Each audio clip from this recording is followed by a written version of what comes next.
মায়ার সুরে জোরে পড়েন না আল্লাহু আকবার। এ আমার এই হাসিমপুর উত্তরপাড়া জামে মসজিদ এবং মাদ্রাসার উদ্যোগে এত সুন্দর করে ওয়াজ দোয়ার মাহফিলের আমার ভাই বাবারা বন্ধুরা, আপনারা যারা এই জান্নাতের বাগান মাহফিলে বসলেন, একটা জবানও বন্ধ রাখবেন না। আপনারা বলেন জবানের মালিক কি?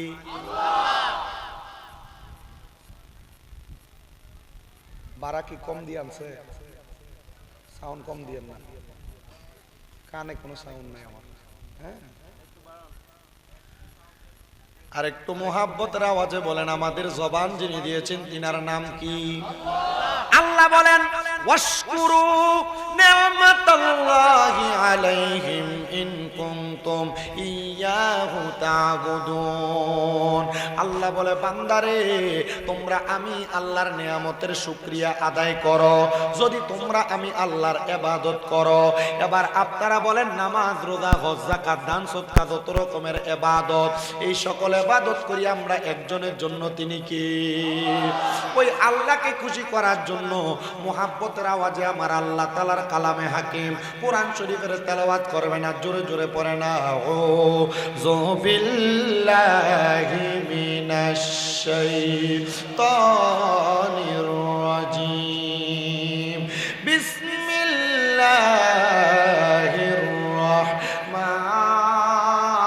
রাহমানির রাহিম লা ইয়াস্তাবি আসহাবুন নারি ওয়া আসহাবুল জান্নাহ আসহাবুল জান্নাতি হুমুল ফাইজুন। وقال تعالى في كلامه المجيد وفي فرقانه الحميد واعبدوا الله ولا تشركوا به شيئا وبالوالدين إحسانا. وقال في حديث الشريف عن أنس بن مالك رضي الله تعالى عنه قال سمعت رسول الله صلى الله عليه وسلم يقول إن من أشرط الساعات أن يرفع العلم ويكسر الزعل ويكسر الزنا ويكسر شرب الخمر ويقل الرجال ويكسر النساء حتى يكون ل50 امرأة القيم الواحد متفق عليه أو كما قال عليه الصلاة والسلام. وقال في شان حبيبه ومحبوبه ومعشوقه مخبرا وآمرا إن الله وملائكته يصلون على النبي يا أيها الذين آمنوا صلوا عليه وسلموا تسليما يا اللهم. আপনি কি বুঝতেছেন না সাউন্ডের সমস্যা হইতেছে? মুহাম্মদ ওয়া আলা বেশ কমান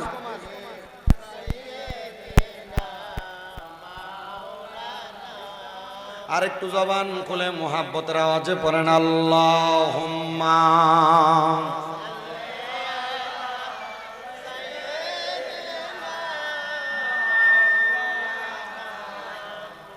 ওয়া আলা আলি সাইয়্যিদ নবীজি আপনার ভালোবাসায় জীবনের গুনাহ ঝরে যায়। নবীজি আপনার ভালোবাসায় ওয়াইসাল করনি জুব্বা পায় আল্লাহুম্মা।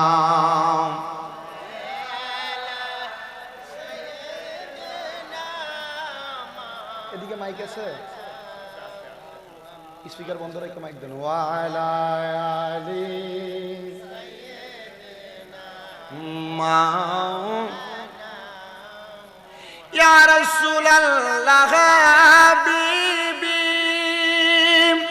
আপনি আমরার জানের জান আপনারিও রূপ দেখিয়া কাফের হইল মুসলমান। আল্লাহুম্মা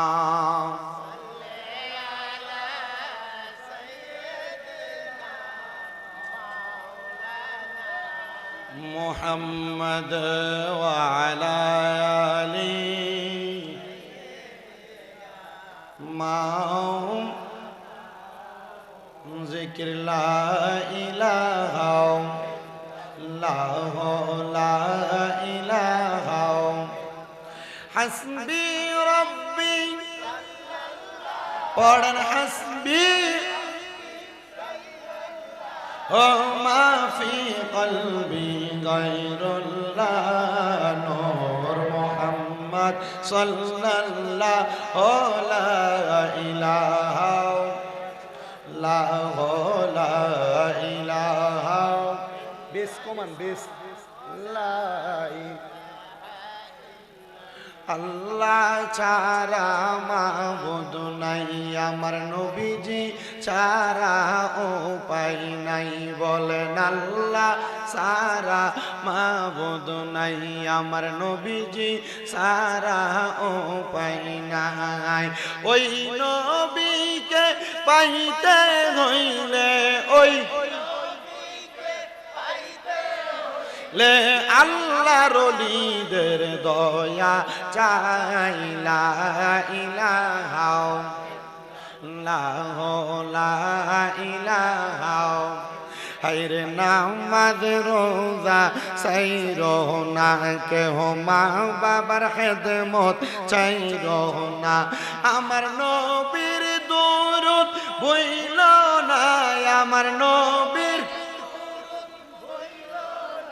আমার নবীও তোমায় ভুলবে না লা ইলাহা ইল্লাল্লাহু লা ইলাহা হায়রে অনেক দূরে মদিনা আমরা কেমনে যাব জানি না দয়াল আল্লাহ দয়া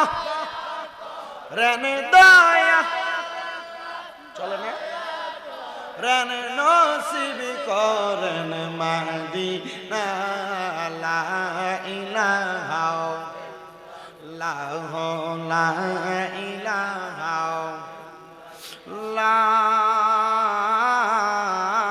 ইলাহা ইল্লাল্লাহু মুহাম্মাদুর রাসূলুল্লাহ সাল্লাল্লাহু আলাইহি ওয়াসাল্লাম একটা জবান বন্ধ নাই মুহাব্বতের আওয়াজে পড়েন আলহামদুলিল্লাহ আল্লাহুম্মা আমিন আল্লাহুম্মা আমিন আলহামদুলিল্লাহি রাব্বিল আলামিন আসসালাতু ওয়াসসালামু আলা রাসূলিহিল কারীম রব্বানা যালামনা আনফুসানা ওয়া ইন লাম তাগফির লানা ওয়া তারহামনা লানাকুনান্না মিনাল খাসিরিন ইয়া ইলাহি রহম ফরমা মুস্তাফা কি ওয়াসতে ফুল দে দরওয়াজায়ে রহমত গদা কি ওয়াসতে रहमतुल लिल आलमीन खत्मे रसूल जाने जगह अहमद व हामिद मुहम्मद मुस्तफ़ा की वास्ते मबूदो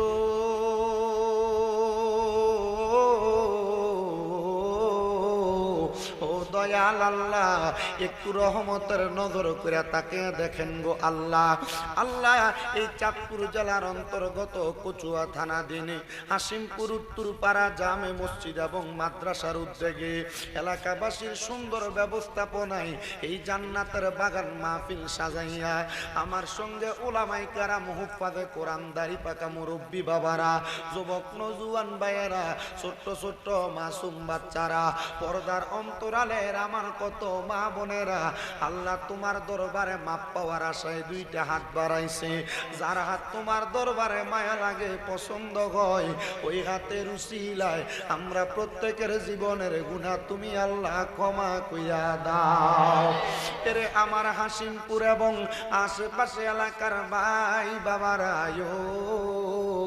কিরে ভাই মাইকের আওয়াজ তোমাদের কানে যায়নি রে ভাই, মুনাজাত হইতেছে রে ভাই, আমার আল্লাহর দরবারে আমিন আমিন করে দুইটা হাত বাড়াইয়া দাও। আমাদের বিশ্বাস আছে রে ভাই, আমার আল্লাহ একটা হাতও খালি ফিরাইয়া দিবে না। ভাইরা রে, তোমরার মতো কত ভাই বাবারা জানি অন্ধকার কয়বরে মুর্দা লাশ শুয়া শুয়া রইছে, আজকের মুনাজাত তার আর নসিবে হইছে না। এরে আমার হাসিমপুর এবং আশেপাশে এলাকার মা বোনেরা গো, কি গো মা, মাইকের আওয়াজ তোমাদের কানে যায়নি গো মা, মুনাজাত হইতেছে গো মা, দাও না আমার আল্লাহর দরবারে দুইটা হাত বাড়াইয়া। আমরার বিশ্বাস আছে গো মা, আমার আল্লাহ একটা হাতও খালি ফিরাইয়া দিবে না। মারা গো, তোমরা তো এই এলাকার নায়ুরি না গো মা, একদিন আসছিলা লাল রঙের বেনারসি শাড়ি পইয়া, আর একদিন চলে যাইবা সাদা মার্কিন কাপড় পরিয়া। মারা গো, আর দুনিয়ার কাজকর্ম ব্যস্ততা টিভি সিরিয়ালের সামনে না বইসা আমার আল্লাহর পাওয়ার আশায় ওযু বানাইয়া তোমার ঘরের একটা কর্নারের মধ্যে নামাজের মুসল্লাটা বিছাইয়া আমিন আমিন করে দুইটা হাত বাড়াইয়া দেও গো মা। আমরার বিশ্বাস আছে গো মা, আমার আল্লাহ একটা হাতও খালি ফিরাইয়া দিবে না। আল্লাহ আজকের জান্নাতের বাগান মাহফিলের মধ্যে কে জানি হাত বাড়াইছে, কার জানি জগতের মধ্যে বাবা নাই, যেই বাবা রিক্সা চালাইয়া মাটি কাইটা মাথার গাম পায়ে ফালাইয়া পরের বাড়িতে বদলার কাম কইরা সন্তানকে মানুষের মতো মানুষ করার জন্য আব্বা রক্তরে পানি বানাইছে, যাদের এমন আব্বা জান কবরের বাসিন্দা, আব্বার কবর জান্নাতের বাগান বানাইয়া দাও। ও দয়াল ফরিয়াদ তোমার দরবারে, কে জানি হাত বাড়াইছে, কার জানি জগতের মধ্যে মা নাই।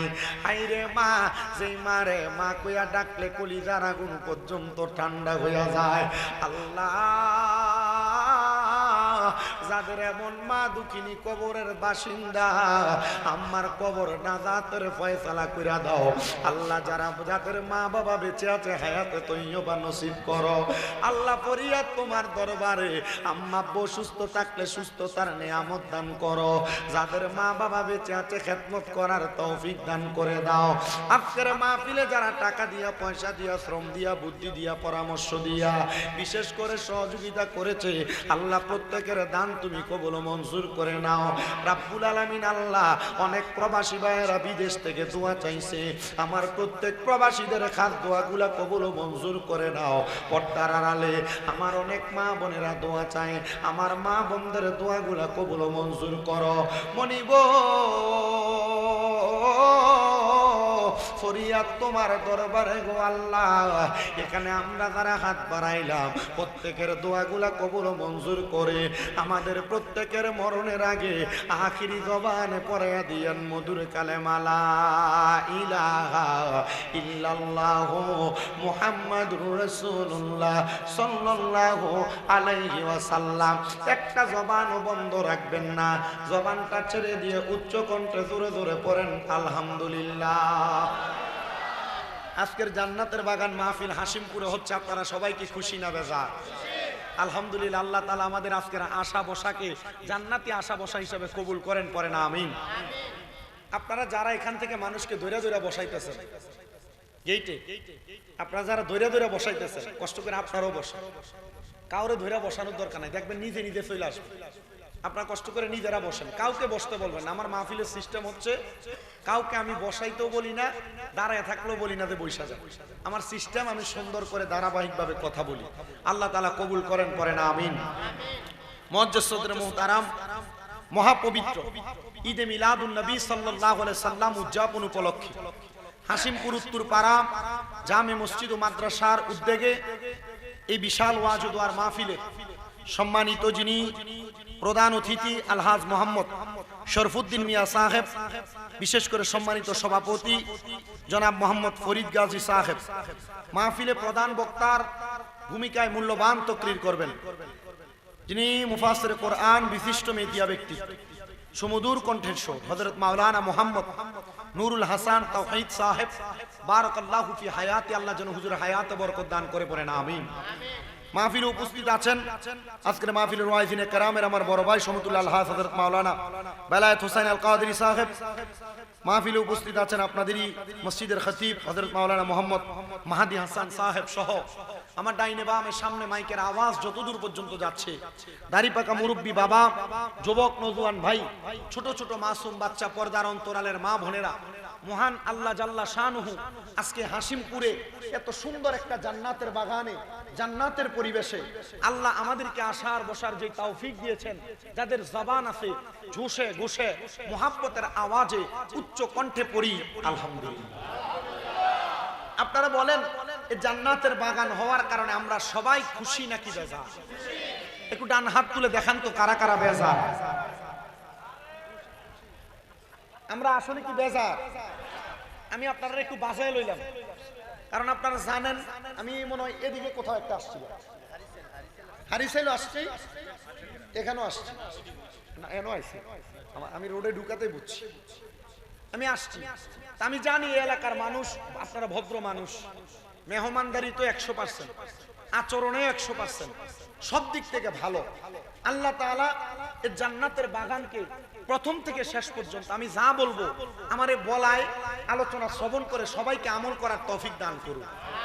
আব্বা, আমি ওয়াজ করার পর আগামীকালকে এক পার্টি আমার সমালোচনা করবে চা দোকানে বসে, বলে কেন? কারণ আমি ওয়াজ করলে এলাকার সুদখোররা একটু চেষ্টা জায়গা। কথা কি বুঝতে পারছেন আপনারা? আমার ওয়াজের ধারাবাহিকতায় বহু সুদখোরের গায়ের উপর ওয়াজটা ফরবো, কারণ আমরা সমাজ এমন ফসা, দেখবেন এলাকার ভিতরে দরিয়া নিয়ে মসজিদের সভাপতি এটারে বানায়, এটাই হয় সুদখোর। এলাকার ভিতরে সর্দারের মাতাব্বরির দায়িত্ব যেটা দেয় এটারে নিয়ে দেয় সুদখোর আর ঘুষখোর। কথা কন না, ঠিক না বেঠে? দেখবেন সমাজে চা দোকানে বইয়া বইয়া লম্বা লম্বা কথা দিয়ে সুদখোর আর ঘুষখোর ঠিক হয়। কথা কন না? হারামখোর ভাই বাতিদার জমি দখল করে এরাই দেখবেন সমাজে লম্বা লম্বা কথা কয়, আছে না নাই? আল্লাহ তাআলা এদের থেকে আমাদেরকে হেফাজত করেন, কোনা আমিন। তা আমি আমার ওয়াজের ধারাবাহিকতা সেদিকে নিয়ে যাব। মাইকলা ভাইয়ের আরেকবার কই, আমার কষ্ট হইতেছে ওয়াজ করতে, হ্যাঁ আমার কষ্ট হইতেছে ওয়াজ করতে, আপনি বুঝেন কি করবেন, আর শ্রোতারে জিজ্ঞান আপনি কি করবেন, আমার কিছু কওয়ার নেই, আমার কষ্ট হচ্ছে। হ্যাঁ আপনাদের মাইকের সুনাম আছে, আমি ওয়াজ করছি আপনাদের মাইক দিয়ে, হয়তো সেটিং এ লটচর হইতেছে। জি একটু যদি কষ্ট করে বেশ কমায় দেন দেখবেন সাউন্ড ঠিক হয়ে যাবে। আমার মুসলমান ইমানদারেরা, আমি আপনাদের কাছে আল্লাহ তাআলার কালামে হাকিম কোরআন শরীফ থেকে একটা আয়াতে কারিমা এবং আরেকটা আয়াতে কারিমার খণ্ড বিশেষ তেলাওয়াত করেছি, যেখানে আমার আল্লাহ তাআলা বলেন, সবাই আমার সাথে মুহাব্বতের আওয়াজে পড়েন, আউযু বিল্লাহি মিনাশ শাইতানির রাজিম, বিসমিল্লাহির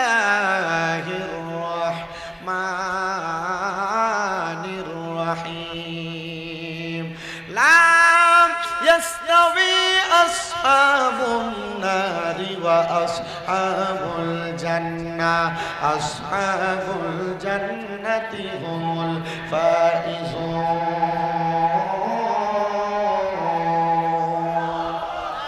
আল্লাহ তাআলা কুরআনুল কারীমে বলেন, যারা জাহান্নামী এবং যারা জান্নাতি তারা একরকম নয়। আল্লাহ গো, আপনার কাছে আমরা জানতে চাই, তাহলে জান্নাতি আর জাহান্নামীরা একরকম নয়, জান্নাতি আর জাহান্নামীরা কেমন আপনি বলেন না? আমার আল্লাহ তাআলা বলেন, আসহাবুল জান্নাতি হুমুল ফাইজুন, যারা জান্নাতি তারা হলো সফল কাম। এবার আপনারা বলেন, আমরা সবাই জান্নাতীদের কাতারে আমাদের প্রত্যেকের নাম উঠাইতে চাই কি চাই না? ও মুসলমান ইমানদার, আপনি কেমনে জান্নাতীদের কাতারে নাম উঠাইবেন? আল্লাহর হাবিব মুহাম্মাদুর রাসূলুল্লাহ সাল্লাল্লাহু আলাইহি ওয়াসাল্লাম নবী আমার ডাক দিয়ে বলেন, উম্মত, দুনিয়ার জমিনের মধ্যে যেই উম্মতে মুহাম্মদীরা দুইটা কাজ করতে পারবে তারা জান্নাতীদের কাতারে থাকতে পারবে। ইয়া রাসূলুল্লাহ, নবী গো, আপনি বলেন না কোন দুইটা কাজ করার কারণে আমরা জান্নাতীদের কাতারে থাকতে পারবো? আমার নবী বলেন, কোন মানুষ যদি তার ঈমানের উপর অটল থাকতে পারে, আর কোন মানুষ যদি ঈমানের উপর অটল থাইকা তার নেক আমলগুলা সুন্দরভাবে করতে পারে, তাহলে ওই ব্যক্তিটা জান্নাতীদের কাতারের মধ্যে থাকবে। ইয়া রাসূলুল্লাহ, ইয়া হাবিব,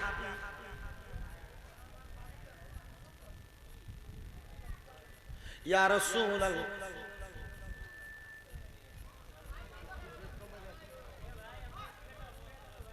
ইয়া রাসূলুল্লাহ, ইয়া হাবিবাল্লাহ নবী, আপনি বলেন জান্নাতীদের কাতারের মধ্যে কাদের নামটা থাকবে, তারা কারা? এবার আমার নবী আল্লাহ তাআলার কোরআনুল কারীম থেকে বলেন, ইন্নাল্লাযীনা আমানু ওয়া আমিলুস সলিহাতি উলাইকা হুম খায়রুল বারিয়া। জবান খুলে উচ্চ কণ্ঠে জোরে জোরে পড়েন আল্লাহু আকবার। আল্লাহর কোরআন বলে, নিশ্চয় যাহারা ঈমান আনে এবং নেক আমল করে, উলাইকা হুম খায়রুল বারিয়া, এরাই হইল দুনিয়ার সবচাইতে উৎকৃষ্ট মানুষ, এরাই হইল দুনিয়ার সবচাইতে ভালো মানুষ। আর আল্লাহর নবীর তিরমিজি শরীফের হাদিস বলে, যারা দুনিয়াতে ভালো মানুষ, ঈমান আইনা এবং নেক আমল কইরা, তারাই হবে জান্নাতি মানুষ, জান্নাতি মানুষ। ইয়া রাসূলুল্লাহ নবী গো, কোন কোন বিষয়ের উপর ঈমান আনবো? আমার নবী বলে, এক নাম্বার আল্লাহর প্রতি ঈমানটাকে পরিপূর্ণ করবা। আল্লাহর প্রতি ঈমান কোনটা? এক নাম্বার হলো আল্লাহর প্রতি ঈমান, আল্লাহ ছাড়া কাউকে সেজদা দেওয়া যাবে না, আল্লাহ ছাড়া কারোর কাছে চাওয়া যাবে না, আল্লাহ ছাড়া কারোর ইবাদত করা যাবে না, আল্লাহর প্রতি ঈমান। দুই নাম্বার ফেরেশতাদের প্রতি ঈমান আনয়ন করবা। ও হাসিমপুরের বাবারা, ফেরেশতাদের প্রতি ঈমান বলতে আপনি কি বোঝেন? আল্লাহর নবী, রহমতের নবী বলতেছে,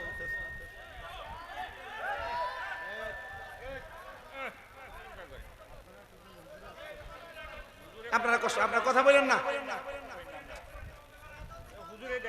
ভাই। আপনি স্পিকারটি বন্ধ করে শুধু মাইকের সাউন্ড, স্পিকারটি অফ করে দেন, স্পিকারটি অফ করে দেন না, আপনি তো বুঝতেছেন। আল্লাহর নবী, মাইকের আওয়াজ বুঝতেছেন এবার? রাহমাতুল লিল আলামিন নবী আমার ডাক দিয়া বলে, উম্মত তাহলে ফেরেশতাদের প্রতি ঈমান আনবা। ইয়া রাসূলুল্লাহ, ইয়া হাবিবাল্লাহ নবী গো, আপনি বলেন না ফেরেশতাদের প্রতি ঈমান কিভাবে আনবো? বলে, আল্লাহ তাআলা অসংখ্য অগণিত ফেরেশতা নির্ধারণ করে রেখেছেন। তোমাদের কাদের মধ্যে দুইজন ফেরেশতা আমরা সবাই জানি, আমাদের ভালো এবং মন্দের হিসাব করে কি করে না? ভালো মন্দের হিসাব লেখে কি লেখে না? নবী আমার বলে, শুধু তাই নয়, আমরা মনে করি আমাদের দুই কাঁধে মনে হয় দুইজন ফেরেশতা। না না না, ইয়া রাসূলুল্লাহ, আর কোথায় ফেরেশতা আছে? এবার নবীজির হাদিসে মুবারাকা পয়রা হায়াতুল হাইওয়ান নামক কিতাবের মধ্যে দেখতেছি, উল্লেখ করতেছি, কোন মানুষ, মানব জাতি যারা, তাদের হাতের প্রত্যেকটা আঙ্গুলের মাথায় মাথায় এক একটা করে ফেরেশতা আছে। আঙ্গুলের মাথায় কি আছে? আঙ্গুলের মাথায় মাথায় এক একটা ফেরেশতা আছে। আমরা যে কথা বলি, আমাদের প্রত্যেকের ঠোঁটের মাথায় মাথায় একটা একটা করে ফেরেশতা আছে। আমাদের চোখের পাপড়িগুলোর মধ্যে একটা একটা করে ফেরেশতা, আমাদের কানের মাথায় মাথায় একটা একটা করে ফেরেশতা, আমাদের প্রতিটা কদমের অঙ্গুলি অঙ্গুলির মাথায় মাথায় এক একটা করে ফেরেশতা। ইয়া রাসূলুল্লাহ, ইয়া হাবিবাল্লাহ নবী গো, আপনার কাছে জানতে চাই, আপনি বলেন না এই ফেরেশতাগুলোর কাজ কি? বলে, তুমি দুনিয়াতে নেক কাজ করো না বদ কাজ করো, ভালো কাজ করো না খারাপ কাজ করো, ফেরেশতারা তোমার ব্যাপারে সাক্ষী হয়ে যায়। আর ওই ফেরেশতারা তোমার ব্যাপারে সাক্ষী হইয়া আমার আল্লাহ তাআলার কাছে তারা বাসির হিসেবে, সাক্ষীদাতা হিসেবে আল্লাহর কাছে উড্ডয়ন হবে। ফেরেশতারা তোমার ব্যাপারে সাক্ষী দিবে। হে মায়ার নবী, রাহমাতুল লিল আলামিন নবী, আপনার কাছে আরো জানতে চাই, আমরা আর কোন কোন বিষয়ের প্রতি ঈমান আনয়ন করব?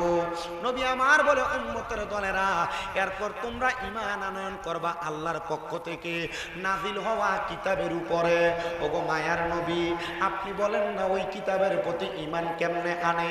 বলে, আল্লাহ তাআলা 104 খানা কিতাব দুনিয়াতে পাঠাইছেন, এর মধ্যে 100টা হলো সহিফা, আর বাকি 4 খানা আসমানি কিতাব। এই 4 খানার মধ্যে সর্বশ্রেষ্ঠ কিতাব হলো যালিকাল কিতাব লা রাইবা ফীহি, যেটার মধ্যে কোনো সন্দেহ নাই।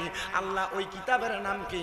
আল্লাহ কয় ওই কিতাব আর অন্য কোনো কিতাব না, এটার নাম হলো আর রহমান আল্লামাল কোরআন। কোরআন। জবান খুলে দূরে দূরে বলেন সুবহানাল্লাহ। আমার মুসলমান ইমানদাররা, ওই কোরআনুল কারীম আমার আল্লাহ তাআলার আসমানি কিতাবের ভালো এবং মন্দ সব কথাগুলা কোরআনের মধ্যে লিপিবদ্ধ করেছেন। কোরআনের প্রতি ঈমান আনয়ন করার পর কোনো মানুষ যদি রাসূলের প্রতি ঈমান আনয়ন করে এদেরকে জান্নাতি বানানো হবে। কোনো মানুষ যদি আখিরাতের প্রতি ঈমান আনয়ন করে তাদেরকে জান্নাতি বানানো হবে। কোনো মানুষ যদি তাদের তাকদীরের ভালো মন্দের প্রতি ঈমান আনয়ন করে তাদেরকে জান্নাতি বানানো হবে। এবার আল্লাহর নবীর প্রখ্যাত হাদিস বিশারদ এবং আল্লাহর নবীর প্রখ্যাত সাহাবী হযরতে আনাস ইবনে মালিক রাদিয়াল্লাহু তাআলা আনহু আমার নবীকে প্রশ্ন করে, ইয়া রাসূলুল্লাহ, ও দয়ার নবী, আপনার কাছে জানতে চাই নবী, আমরা যখন ইন্তেকাল করব, যদি আমরা ইন্তেকাল করার পর আল্লাহ তাআলা তো ডাইরেক্ট আমাদেরকে জান্নাত দিবে না, নবী গো আপনি বলেন না আল্লাহ তাআলা আমাদেরকে কোন জায়গার মধ্যে রাখবে? বলে ময়দানে মাশরের মধ্যে একত্রিত করে আল্লাহ তাআলা তোমাদেরকে রাখবে। সাহাবী আনাস ইবনে মালিক আমার নবীকে প্রশ্ন করেন, ইয়া রাসূলুল্লাহ, নবী গো আপনি বলেন না যেহেতু হাসরের ময়দানের মধ্যে থাকবো, নবী গো আপনার অনেক উম্মতেরা ফুলসেরাত পাড়ি দিতে যাবে, যেই ফুলসেরাতটা বড় মারাত্মক কঠিন জায়গা, আপনার উম্মত কি ওই ফুলসেরাতের পারে আপনি নবীকে পাবে নাকি? আমার নবী বলেন, কয়লা নাম, অবশ্যই আমার উম্মত আমি নবীকে ফুলসেরাতের পারে পেয়ে যাবে। ইয়া রাসূলুল্লাহ, এবার আপনার কাছে জানতে চাই, আপনি বলেন না আপনার উম্মত কি আপনি নবীকে মিজানের পাল্লায় পাবে? আপনার কোন উম্মত যদি মিজানের পাল্লার কাছে বিপদে পড়ে যায়, আপনি বলেন না আপনি নবী কি তাকে উদ্ধার করবেন? আমার নবী বলে, হ্যাঁ আমি আমার উম্মতকে মিজানের পাল্লার কাছে উদ্ধার করব। ইয়া রাসূলুল্লাহ, ইয়া হাবিবাল্লাহ, নবী গো এবার আপনার কোন উম্মত যদি হাউজে কাউসারের কাছে বিপদে পড়ে যায়, আপনি বলেন না আপনার উম্মতকে কি ওই জায়গার মধ্যে আপনি উদ্ধার করবেন? আমার নবী বলেন, হ্যাঁ। এবার আমার নবীর সাহাবায়ে কেরাম তো বড় প্রখর মজাজ, প্রখর মেধার অধিকারী সাহাবী প্রশ্ন করি, ইয়া রাসূলুল্লাহ আপনি বললেন হাউজে কাউসারের কাছে কোন উম্মত বিপদে পড়লে আপনি উদ্ধার করবেন, আপনার কোন উম্মত ফুলসেরাতের কাছে বিপদে পড়লে উদ্ধার করবেন, আপনি বললেন মিজানের পাল্লার কাছে বিপদে পড়লে উদ্ধার করবেন। সাহাবী প্রশ্ন করেন, ইয়া রাসূলুল্লাহ একই টাইমে যদি আপনার কোন উম্মত তিনজন তিন জায়গায় বিপদে পড়ে, আপনি নবী কি করবেন? আমার নবী বলে, সাহাবী আমি নবী আমার উম্মতকে একই সময়ে তিন জায়গায় উদ্ধার করার ক্ষমতা আল্লাহ আমাকে দিয়েছেন। পরে আমার নবী নূরের নবী, মাটির নবী না, বলেন আমার নবী নূরের নবী, মাটির নবী না, ওই নবীকে নিজের মতো মনে করো না, বলেন ওই নবীকে নিজের মতো মনে করো না, না না না না মনে করো না, বলেন আমার নবী নূরের নবী, মাটির নবী না, বলেন আমার নবী মাটির নবী না, ওই নবীকে নিজের মতো মনে করো না, বলেন না না না না মনে করো না, হায়রে আমার নবী বহু দূরে, আরে ইমানদারের জানের কাছে, বলেন আমার নবী বহু দূরে, আরে ইমানদারের জানের কাছে, হায়রে উম্মতেরা সালাম দিলে, উম্মতেরা নবী শুনতে পাইলে নিরা লাই গো নবী, পাইলে নিরা লাই, বলেন পাইলে নিরা লাই গো নবী, পাইলে নিরা লাই, তোমারে দুই চরণে চুমু খাবো, দুই চরণে চরণে তুলি মাখবো গাই, পাইলে নিরা লাই গো নবী, পাইলে নিরা লাই, হায়রে আমরা মৃত লাশ হইলে, আরে কেউ নিবে না আমরা রে কুলে, বলেন আমরা মৃত লাশ হইলে আরে কেউ নিবে না আমরা রে কুলে। হাইরে দয়া কইরা কুলে নিয়েন, দয়া কইরা কুলে নিয়েন নবী মুস্তাফায়, পাইলে নিরা লাই গো নবী, পাইলে নিরা লাই, বলেন পাইলে নিরা লাই গো নবী, পাইলে নিরা লাই। একটা জবান বন্ধ রাখবেন না, চিৎকার করে বলেন আল্লাহু আকবার। সাহাবায়ে কেরাম ডাক দিয়া কয় নবী গো, তাইলে বুঝতে পারলাম আপনি আপনার উম্মতের একই সময়ে 3 জায়গার মধ্যে উদ্ধার করবেন। নবী গো আপনি বলেন না ওই উম্মতের উদ্ধার করার পরে আপনি কোন জায়গার মধ্যে রাখবেন? আমার নবী কই উম্মত তোমাদেরকে উদ্ধার করার পরে আমি নবী একটা জান্নাতের মধ্যে রাখবো। ওই জান্নাতের নাম হলো জান্নাতুল আদন। জোরে বলুন সুবহানাল্লাহ। ইয়া রাসূলুল্লাহ, ইয়া হাবিবাল্লাহ, নবী গো জান্নাতুল আদনে রাখবেন আপনি নবী, যেই জান্নাতে থাকবেন, যেই জান্নাতুল ফেরদাউসে কি আমাদেরকে রাখবেন না? আমার নবী বলে উম্মত ওই জান্নাতুল আদন তো বড় সুন্দর। নবী গো কেমন সুন্দর? বলে জান্নাতুল আদন এমন সুন্দর, তাজরি মিন তাহতিহাল আনহার, এত সুন্দর ওই জান্নাতের নিচে দিয়া আমার আল্লাহ তাআলা একটা জান্নাতের নদী বসায়া দিবে। জান্নাতের নহর প্রবাহিত করবে। হাদিসে মুবারাকা পড়ে দেখলাম ওই জান্নাতের নহরের ভিতরে আল্লাহ তাআলা 4 প্রকারের পানি রাখছে।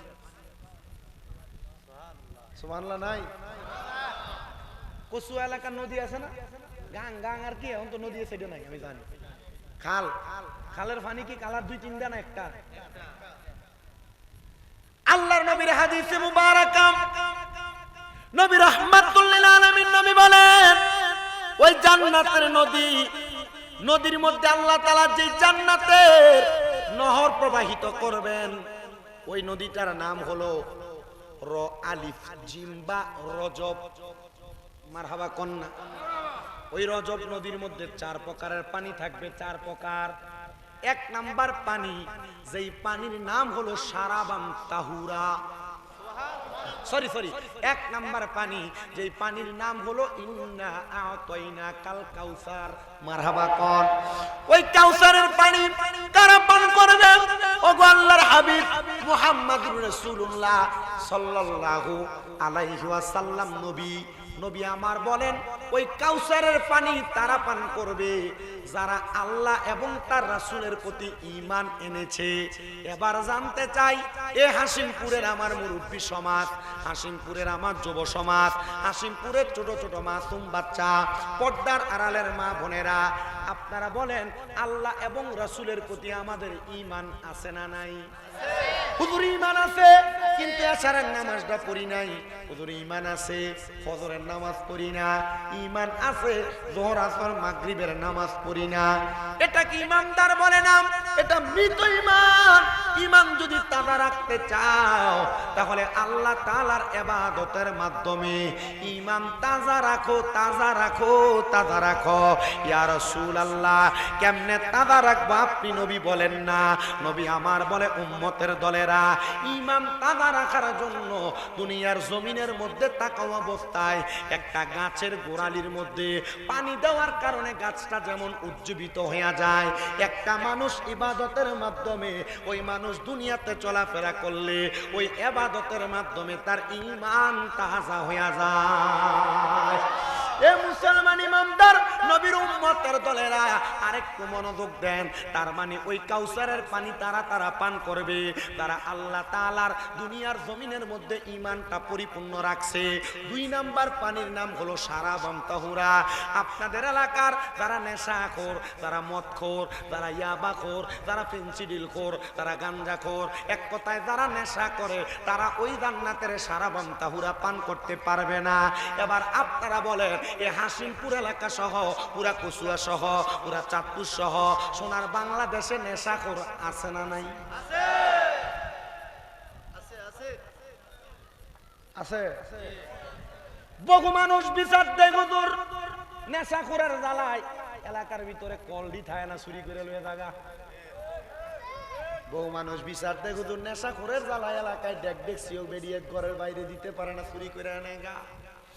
এ বন্ধু, যারা নেশা করে এদের জন্য আল্লাহ তাআলা যে কঠিন আযাব, কঠিন শাস্তি রেডি করে রাখছেন, এর মধ্যে একটা শাস্তির নাম হলো তিনাতুল খাবাল। ইয়া রাসূলুল্লাহ, ইয়া হাবিবাল্লাহ, নবীজি আপনি বলেন নেশাখোরের জন্য ওই তিনাতুল খাবাল কোন ধরনের শাস্তি?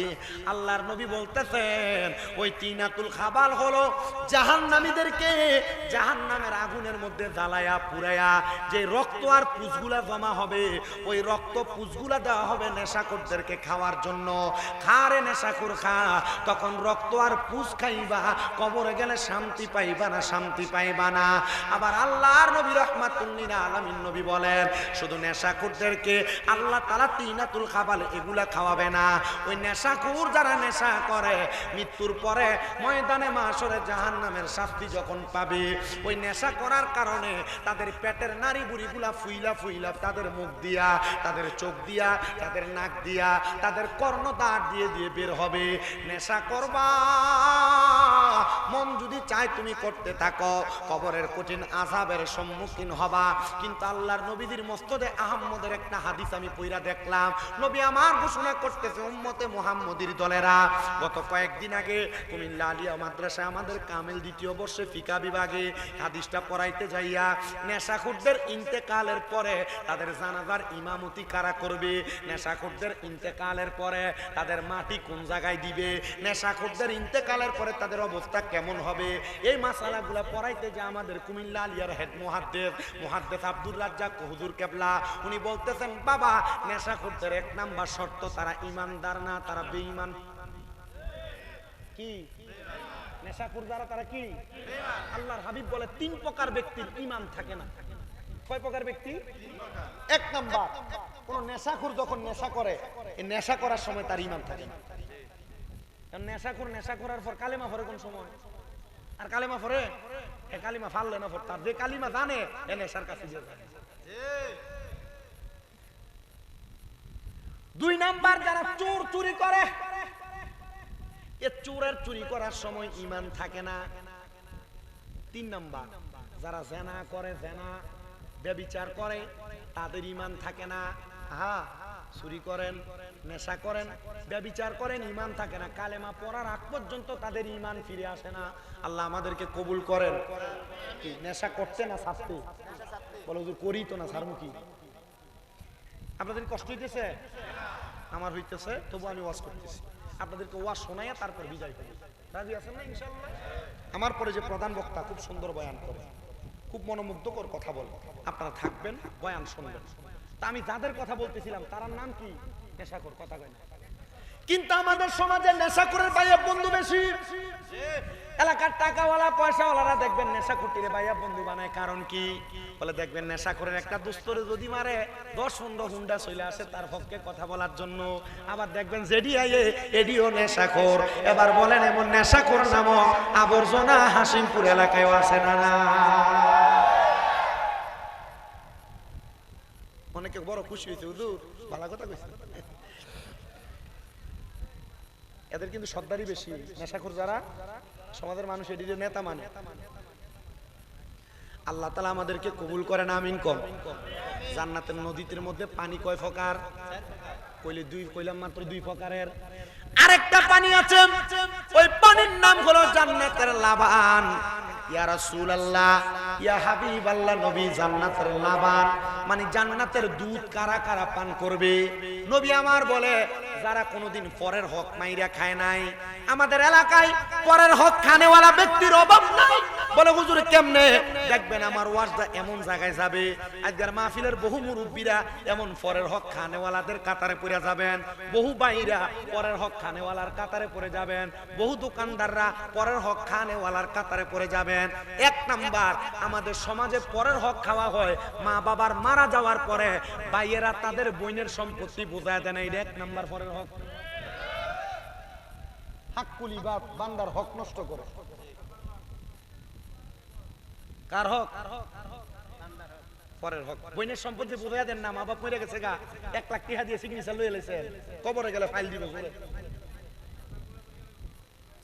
আল্লাহ আমাদেরকে কবুল করেন, পরে না আমিন। এটা হলো পরের হক। তবু নিজের বোন হলেও তাদের হক লুণ্ঠন করার কারণে জান্নাতের দুধ আপনার কপালে পাবেন না। আল্লাহর নবী বলেন, দুনিয়াতে যারা পরের হক মাইরা খায় তাদের ব্যাপারে আরো সতর্ক বাণী দেওয়া হচ্ছে। ইয়া রাসূলুল্লাহ, ইয়া হাবিবাল্লাহ, নবী গো আপনি বলেন না, আর কোন হকের ব্যাপারে আপনি বলবেন? এই যে দেখেন আমাদের সমাজের মধ্যে মানুষ মানুষকে ওজনে কম দেয়,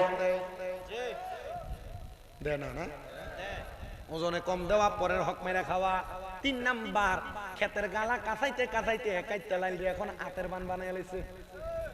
কি আমরা জায়গা 1 ঘন্টা, এটা কেমনে 1 ঘন্টা হইলো? 1 ঘন্টা হইলো না, 1 ঘন্টা না, বাড়াই লইছে ক্ষেতের গালা কাছাইতে কাছাইতে। চারিদিক দিয়ে ক্ষেতের গালা কাছাইতে কাছাইতে সাইড লাইল সাইডটা মানে কেল সাইডটা বাড়ছে।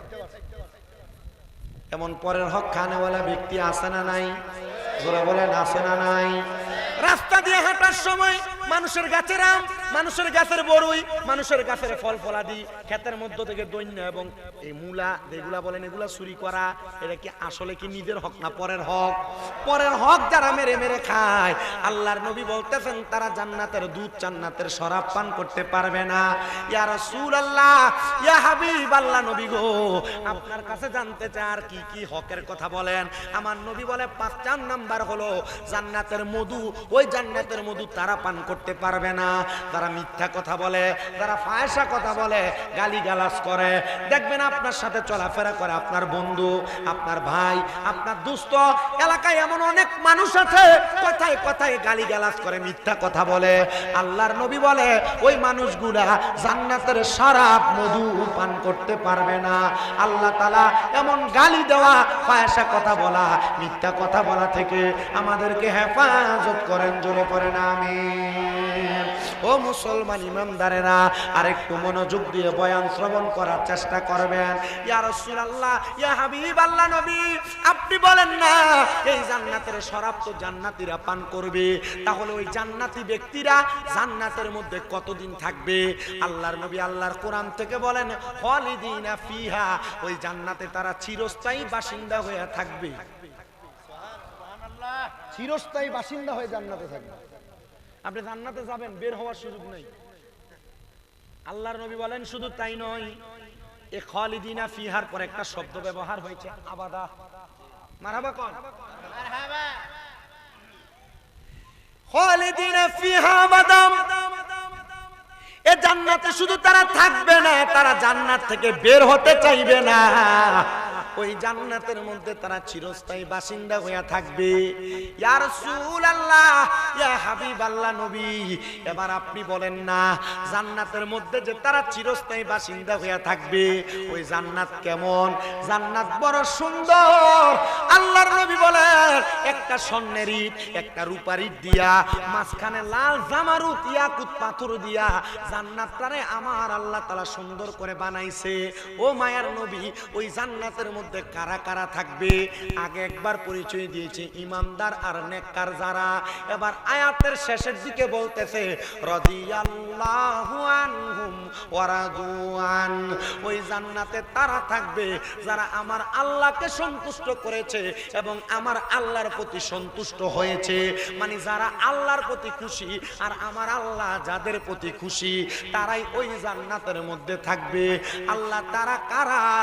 বলে যালিকা লিমান খাশিয়া রাব্বা, যারা দুনিয়াতে আমার আল্লাহকে সবচাইতে বেশি ভয় করেছে, তারাই হইল ওই জান্নাতি ব্যক্তি। ইয়া রাসূলুল্লাহ, ইয়া হাবিবাল্লাহ, নবী গো কারা আল্লাহরে বেশি খুশি করেছে? নবীজির হাদিসে মুবারাকা পড়তে যায় পাইলাম আমার নবী বলেন রেদার রব্বি ফি রিদাল ওয়ালিদাইন, তারা আমার আল্লাহকে সন্তুষ্ট করতে চায়, তারা যেন তাদের মা বাবার সন্তুষ্ট করে। যারা তাদের মা বাপকে সন্তুষ্ট করতে পেরেছে তারাই দুনিয়া এবং আখিরাতে আমার আল্লাহকে সন্তুষ্ট করতে পেরেছে। কিন্তু আমাদের সমাজ এমন পচা, আমাদের সমাজ এমন বরবাদ, তারা মা বাপকে সন্তুষ্ট করবে দূরের কথা, বিবাহ করার পরে ভাই ভাইয়ে দ্বন্দ্ব করে তাদের মা বাপকে জুদা করে দেয়, বিবাহ করার পরে ভাই ভাইয়ে দ্বন্দ্ব হইয়া মা বাপকে আলাদা করে দেয়। মা বাপ কোনো ঘরে সকাল বেলা খায়, কোনো ঘরে দুপুর বেলা খায়, কোনো ঘরে রাত্র বেলা খায়, এমন ভাবে ভিন্ন ভিন্ন খাবার খায়। না রে সন্তান না, আপনাদের কাছে আমি ছোট্ট একটা ওয়াকিয়া কারগুজারি শোনায়া দেই। ওই কারগুজারিটা শুই না আপনি আমার বয়ানটা থেকে কিছু শিক্ষা গ্রহণ করবেন। আল্লাহ তাআলার খাস একজন বান্দা যার নাম হযরত আব্দুর রহমান সমরকন্দি।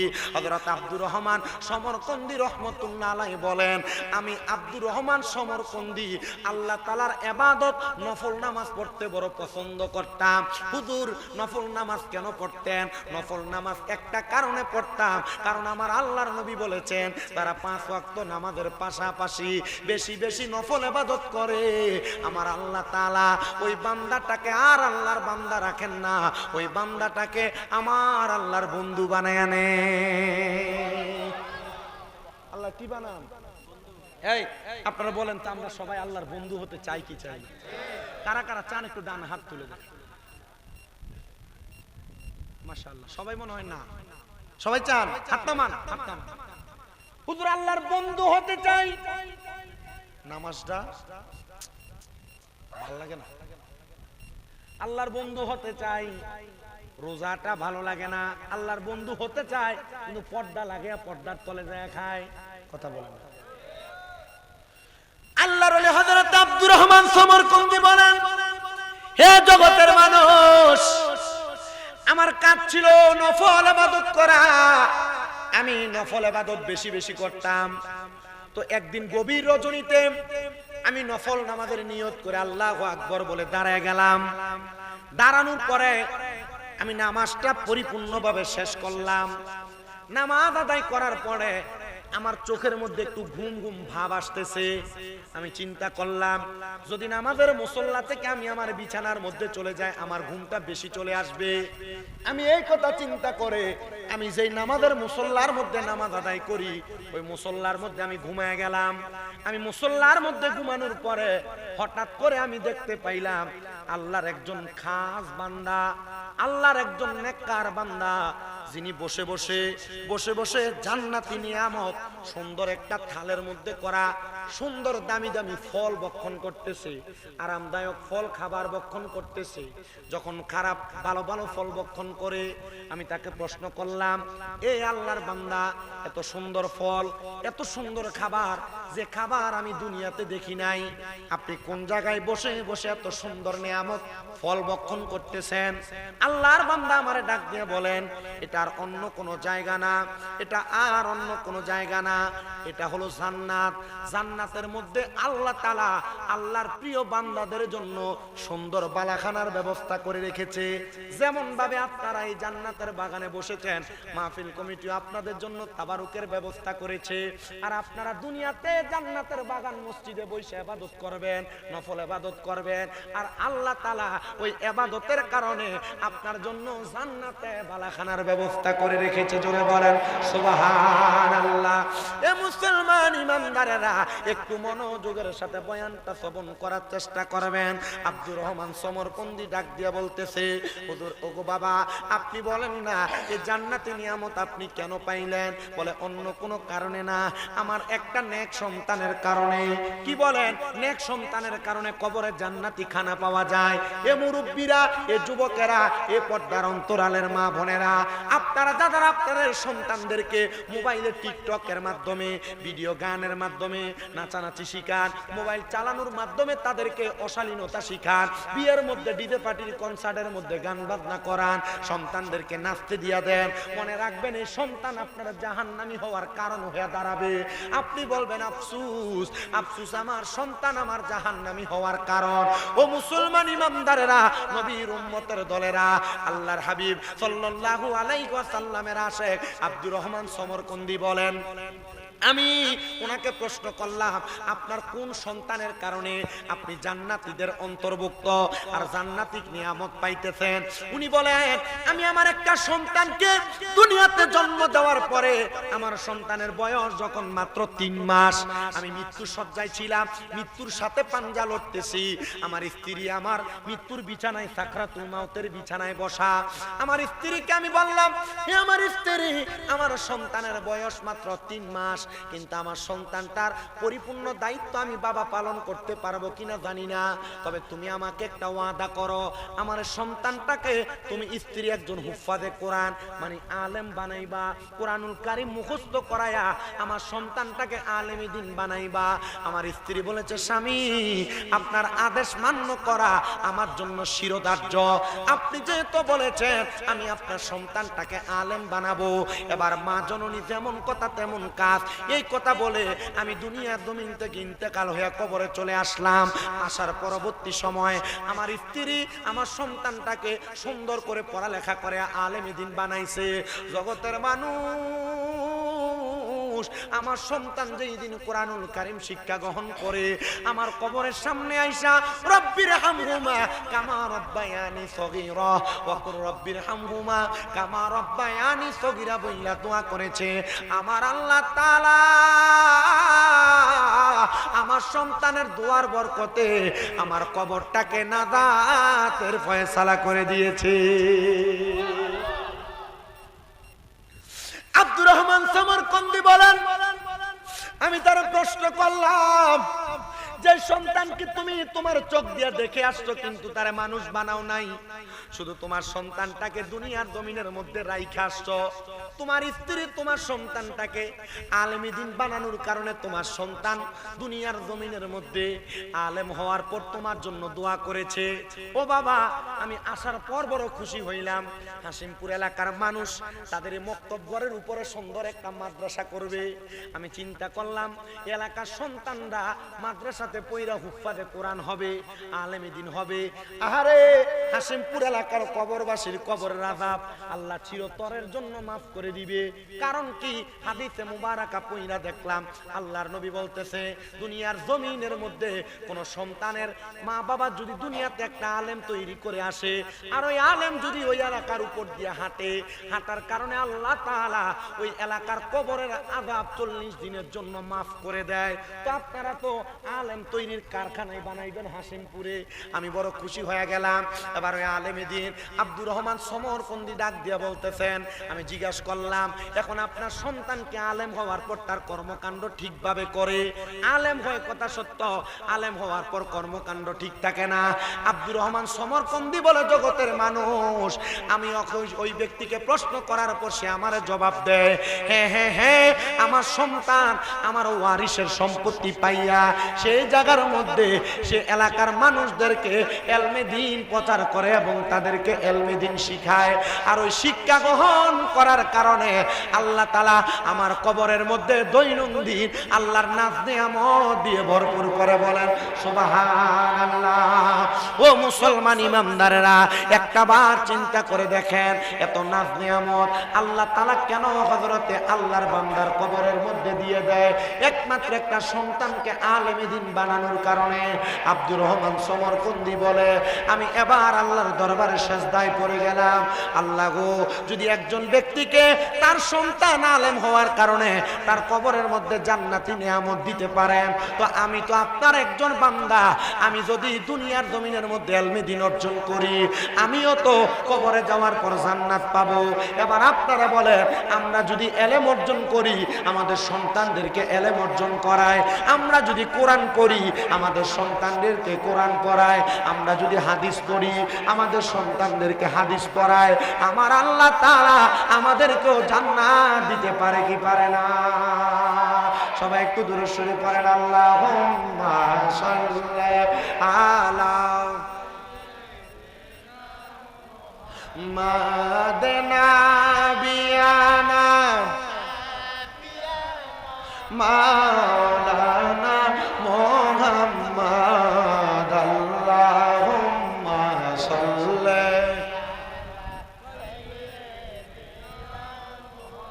মাদনা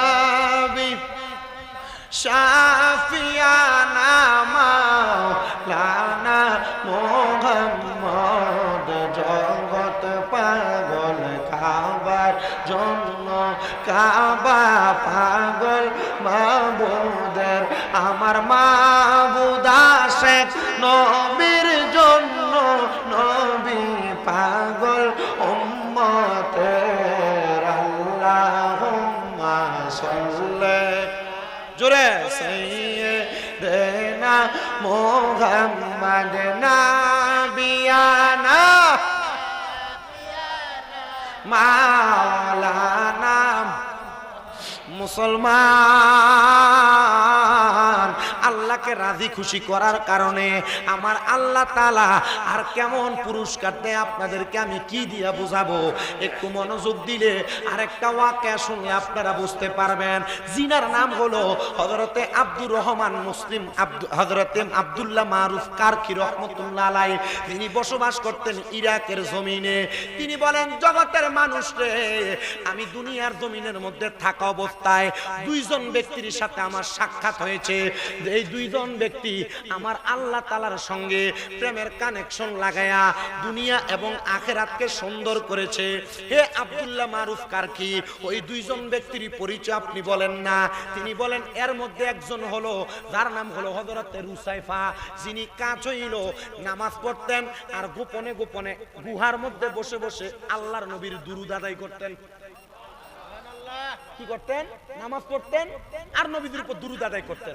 তা আমি একদিন হযরত রুসাইফাকে প্রশ্ন করলাম, রুসাইফা, আপনি যে নামাজ পড়েন আর দুরূদ শরীফই পড়েন, খান কি? খাবার কি খান? হযরত রুসাইফা বলে, আমি তো খাবারের চিন্তা করা লাগে না। কেন? হযরত রুসাইফা বলেন, আমি যখন 5 ওয়াক্ত নামাজের পাশাপাশি বেশি বেশি করে দুরূদ শরীফ আদায় করি, আমার যখন পেটে ক্ষুধা লাগে আমি 2 রাকাত নফল নামাজ আদায় করি। কি নামাজ? আমি 2 রাকাত নফল নামাজ আদায় করি। আমি যখন 2 রাকাত নফল নামাজ আদায় করি, আমি ডান দিকে সালাম ফিরাই, বাম দিকে সালাম ফিরাই। বাম দিকে সালাম ফিরানোর পর দেখে আমার বাম দিকে খাবারের একটা থালি থাকে। কোথা থেকে আসে, কোন দিক থেকে আসে আমি এটা বলতে পারি না। এ রুসাইফা, আপনি যে বলতে পারেন না, কারণটা কি? আপনি কি এই খবরটা জানেন না? বলে, শোনো, আমি যে নামাজ পড়ি ওই নামাজের নাম হলো সলাতুল হাজতের নামাজ। কি নামাজ? সলাতুল হাজতের নামাজ। আমি ওই সলাতুল হাজতের নামাজ যখন পড়ি, সলাতুল হাজতের নামাজের সিস্টেমটা একটু শিখেন। প্রথম রাকাত সূরা ফাতিহা, সূরা ফাতিহার সাথে একটা সূরা মিলাবেন, রুকু করবেন, সিজদার মধ্যে গিয়া সুবহান রাব্বিয়াল আলা 3 বার পড়ে আপনার মনে যে হাজত আছে ওই হাজতের কথা বাংলাতে বলবেন। দ্বিতীয় রাকাত সূরা ফাতিহা, সূরা ফাতিহার পরে 3 বার সূরা ইখলাস তেলাওয়াত করবেন, রুকু করবেন, সিজদা করবেন, সিজদার মধ্যে যায়া 3 বার সুবহান রাব্বিয়াল আলা পড়ে পরবর্তী সিজদার মধ্যে থাইকা আপনার যত হাজত আছে, আল্লাহ বিদেশ যাইতে পারি না ব্যবস্থা করেন, আল্লাহ কঠিন রোগ মাফ করেন, আল্লাহ আমার সন্তান অসুস্থ মাফ করেন, আল্লাহ আমার সংসারে অভাব অনটন দূর করেন, আল্লাহ আমি মামলা মুকদ্দমায় আছি আপনি উদ্ধার করেন। যত রকমের হাজত আছে আল্লাহ তাআলা সলাতুল হাজতের নামাজের ওসিলায় বান্দাকে উদ্ধার করেন। হযরত রুসাইফা বলে, আমি 2 রাকাত নামাজ আদায় করে আল্লাহর দরবারে বলি, আল্লাহ আপনার বান্দা কিভাবে থাকবে আপনি জানেন, আপনি ব্যবস্থা করে দেন।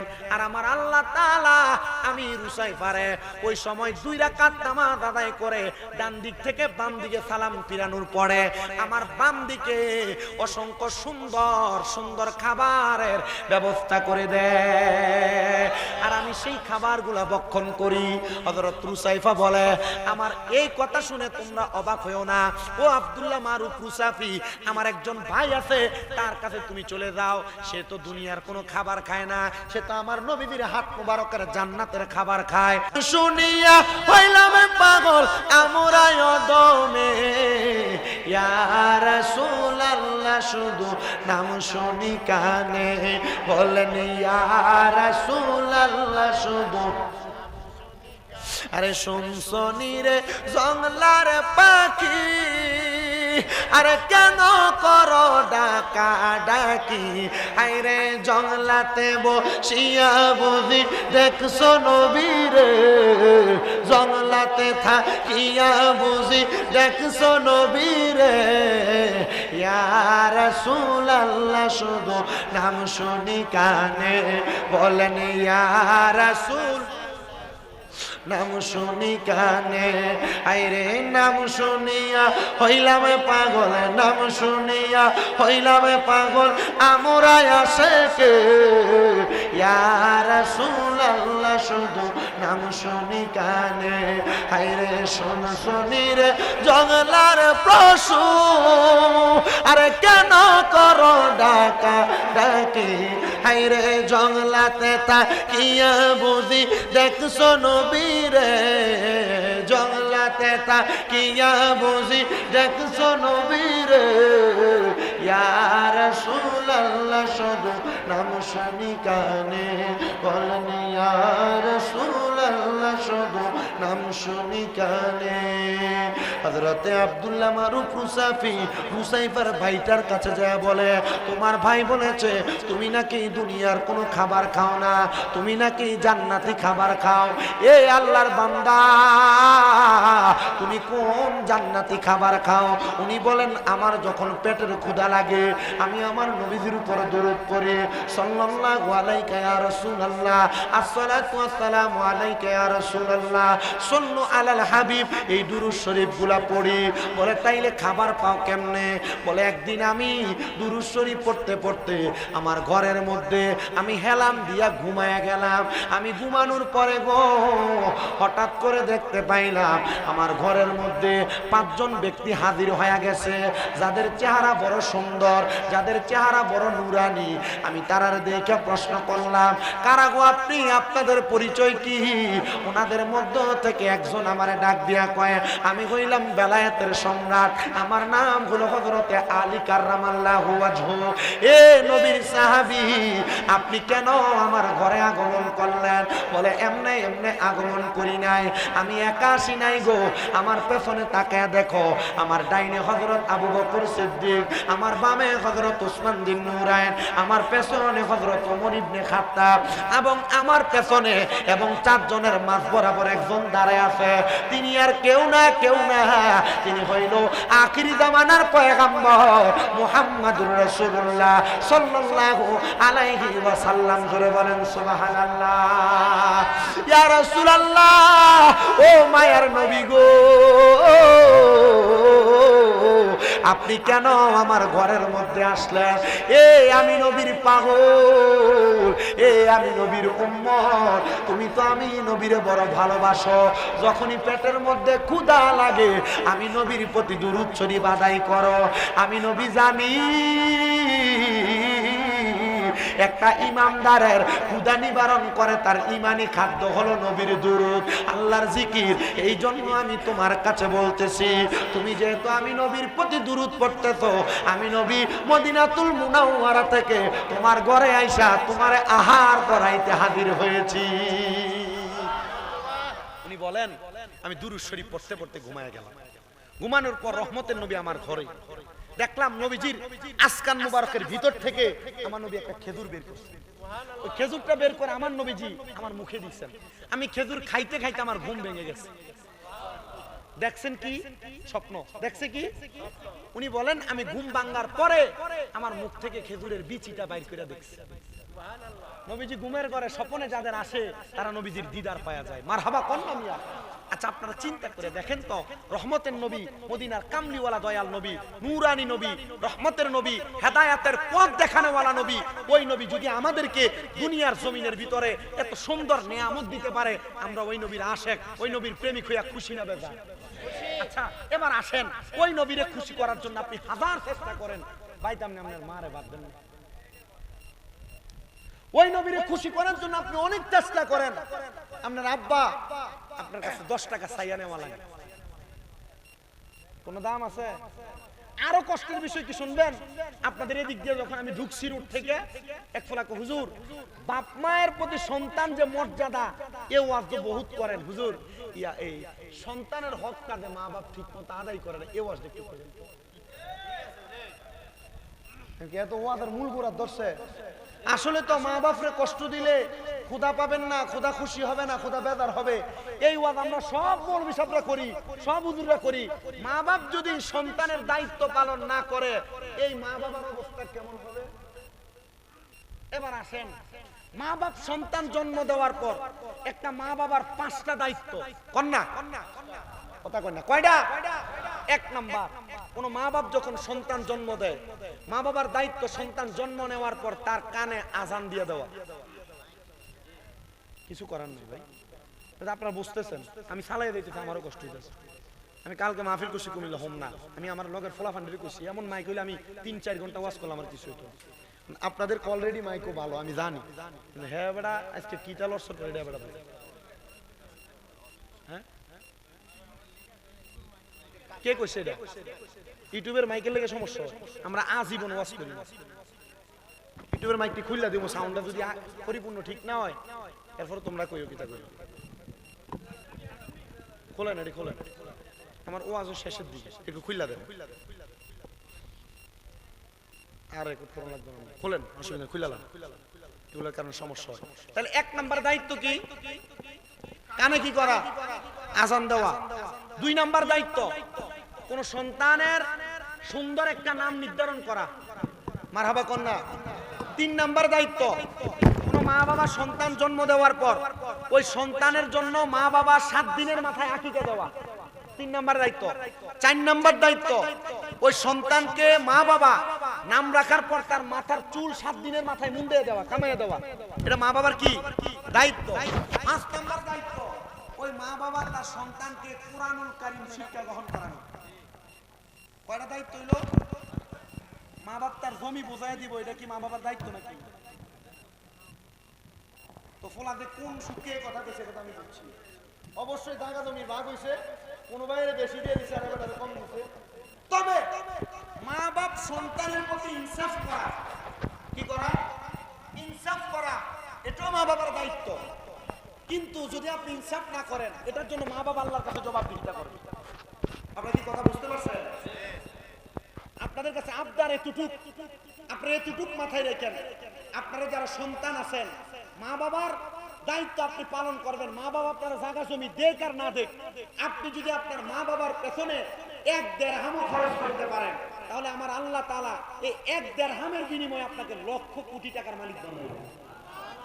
আর মুহাব্বতে বলেন সুবহানাল্লাহ। সন্তান তাদের মা বাপরে খানা দিতে চায় না, মা বাপরে খাওয়াইতে চায় না, মা বাপরে পড়াইতে চায় না। আব্বা আপনারা যারা মা বাপকে জুদা করছেন, আলাদা করছেন, খাওয়ান নাই, আমি আপনাদের কাছে করজোরে আবদার করব, আপনারা আপনাদের পা গুলো আমার সামনে দেন, আমি আমার জিহ্বা দিয়ে আপনার পা পরিষ্কার করে দেব। শুধু ওয়াদা করবেন যে এখন থেকে আর কোনোদিন মা বাবার মনে কষ্ট দিতেন না, মা বাবার আঘাত দিতেন না। কেন? কারণ আপনি আপনার মা বাবার কষ্ট দেওয়া, আঘাত দেওয়ার কারণে এরা যদি কষ্ট পায় স্বয়ং আল্লাহ কষ্ট পায়। তো কইছিলাম আল্লাহর রাজি খুশি করলে আল্লাহ রাজি খুশি হয়, মা বাপরে রাজি খুশি করলে আল্লাহ রাজি খুশি হয়। এবার আপনারা বলেন আল্লাহর রাজি খুশি করার জন্য আমরা সবাই দুনিয়া এবং আখিরাতে উন্নতি সাধনের জন্য মা বাপকে খুশি করার দরকার আছে না নাই? মুহাব্বতের আওয়াজ আছে না নাই? এ মুসলমান ইমানদার, এ নবীর উম্মতের দল, কেন মা বাপরে খুশি করবা? এদেরকে খুশি করা, এদেরকে রাজি করার মাধ্যমে আমার আল্লাহ তাআলা তোমাকে দুনিয়া আখিরাতের তারাক্কি উন্নতি নসিব করাবে। কিন্তু না না না, এটা দুনিয়ার সমাজের সন্তান করতে চায় না। তোমরা যারা মা বাপরে বাদ দাও না, সন্তান মনে রাখবা আল্লাহর কাঠগড়ার মধ্যে তুমি আটকা পড়ে যাইবা, আমার আল্লাহ তাআলার কাঠগড়ার মধ্যে আটকা পড়ে যাইবা। আল্লাহর নবী রাহমাতুল লিল আলামিন নবী বলে দুনিয়ার জমিনে কোন সন্তান যদি তার পরিবারের উপরে তার আম্মা আব্বার প্রতি হকগুলা আদায় করে, আমার আল্লাহ তাআলা ওই সন্তানকে দুনিয়া আখিরাতের মধ্যে অধিক পরিমাণ তারাক্কি নসিব করায়। কিন্তু যে সন্তানেরা তাদের মা বাপকে জুদা করে দেয়, আলাদা করে দেয়, এরা আল্লাহর কাছে জবাব দেওয়া লাগবে। সন্তানের একবার চিন্তা করে দেখো, তোমার মা বাবা তোমার বড় কষ্ট করে মানুষ করেছে, কিন্তু তুমি ওই মা বাপকে খানা দাও না, ওই মা বাপকে আহার করাও না, বউয়ের কথা শুনে মা বাপকে জুদা করে দাও। মনে রাখবার সন্তান, ওই মা বাপ যদি তোমার মাফ না করে, আমার আল্লাহ তোমার মাফ করবে না, আমার আল্লাহ তোমার মাফ করবে না। এই জন্য সবার কাছে আমি আপনার জানাই, যাদের মা বাবা বেঁচে আছে, আপনারা সবাই আপনাদের মা বাবার পা ধরে মাফ চাইবেন। আজকে এলাকার মাহফিল কবুল হবে কি হবে না, এটার গ্যারান্টি কেউ দিতে পারবে না। তবে আমি একটা গ্যারান্টি দেই রে হাসিমপুরের বাবারা, যদি আগামীকালকে দেখো হাসিমপুরের কোন দোকানের মধ্যে পয়সা কোন মুরব্বী বলে, হ্যাঁ আমার সন্তান আমার সাথে কোনো অন্যায় করে নাই, তবু আমার পায়ে ধরে মাপ চাইছে, মনে করবা মাহফিল আল্লাহ দরবারে কবুল হয়ে গেছে। বলো হুজুর কেন? কারণ মা বাবার কাছে মাপ চাইয়া মা বাপকে খুশি করলে আমার আল্লাহ খুশি হয়ে যায়। আর যাদের মা বাপ নাই তারা চিন্তা করে, হুজুর আমরা কেমনে মা বাবার কাছে মাপ চাইবো, আমার মা নাই আমার বাবা নাই, এ সন্তানের দল। আপনাদের কাজ হইল মা বাপ যেই কবরের মধ্যে শুয়ে রয়েছে, ওই কবরের সামনে যাইয়া মা বাবার কবরের কাছে মুখটা যেই দিকে ফিরানো, আপনি পশ্চিম দিকে পিছ দিয়া মা বাবার চেহারা বরাবর আপনার মুখটা কইরা রব্বির হামহুমা কামা রব্বায়ানি সগীরা বললাম। চোখের মনি কোঠার মধ্যে একটা মাটির মাথা পরিমাণ পানি ছেড়ে দিয়ে যদি কান্না করেন, ওই পানি মাটিতে পড়ার আগে আমার আল্লাহ তাআলা সন্তানের মা বাবার জীবনের গুনাহ মাফ করে দেয়। আমি জানি না এলাকার সন্তানরা তাদের মা বাবার পায়ে ধরে মাপ চাইবে কিনা, তবে মনে রাখবা সন্তান মা বাবার পায়ে ধরলে দাম কমে না, ইজ্জত করে না, সম্মান কমে না। আম্মা বাবার পায়ে ধরে মাপ চাইলে আমার আল্লাহ তাআলা তাদের দাম বাড়ায় দেয়, সম্মান বাড়ায় দেয়। অনেক সন্তান চিন্তা করে, হুজুর তারা বাড়িতে যাইয়া তাদের মায়ের পায়ে ধরে মাপ চাইবে, আমার তো মা নাই আমি কার পায়ে ধরে মাপ চাইবো, আমার আব্বা নাই আমি কার পায়ে ধরে মাপ চাইবো। সন্তান মাপ চাওয়া লাগবে না, আখিরি মুনাজাতের মধ্যে তোমার মায়ের জন্য তোমার বাবার জন্য দোয়া করা হবে। যাদের মা বাবা নাই সন্তানের দল একটা আবদার আমি আপনাদের কাছে জানাই, আপনার মা বাপ যদি বাইচা থাকতো, আপনার যদি প্রতি মাসে 1000 টাকার ফল কিনা খাওয়াইতেন, 12 মাসে 12,000 টাকার ফল খাওয়ানো লাগতো। মা বাপ যদি বাইচা থাকতো, মা বাপরে যদি আপনি প্রতি মাসে 2000 টাকার খাওয়ান খোরাক দিতেন, আপনার 12 মাসে 24,000 টাকা খরচ হইতো। আরে মা বাপ সম্পদ জায়গা জমি আপনারে দিয়ে গেছে, এই জায়গা জমি যদি আপনার মা বাপ ভাড়া দিত,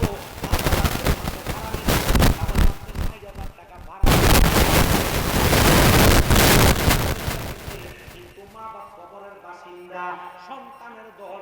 আপনাদের কাছে করজোড়ে আপনারা জানাই, ওই মা কবরে ওই বাবা কবরে, মা বাবার কবর যেন আল্লাহ তাআলা জান্নাতের বাগান বানায়। এই হাসিমপুর এলাকার জান্নাতের বাগান মাদ্রাসা তৈরি হবে। আমি একটা সন্তান চাই, যেই সন্তানের মা বাপ তারে অনেক সম্পদ জায়গা জমি দিয়ে গেছে, বলে হুজুর আমি আমার মা বাবারে মহাব্বত করে ভালোবাসা আমি মাদ্রাসার কাজটার জন্য 1 লাখ টাকা দান করব। বলে হুজুর 1 লাখ পারবো না, আমি 50,000 টাকা দান করবো। আছেন নাকি একটা ধন্যবাদ সন্তান, অনেক টাকাওয়ালা অনেক পয়সাওয়ালা আছেন, কিন্তু এখানে এমন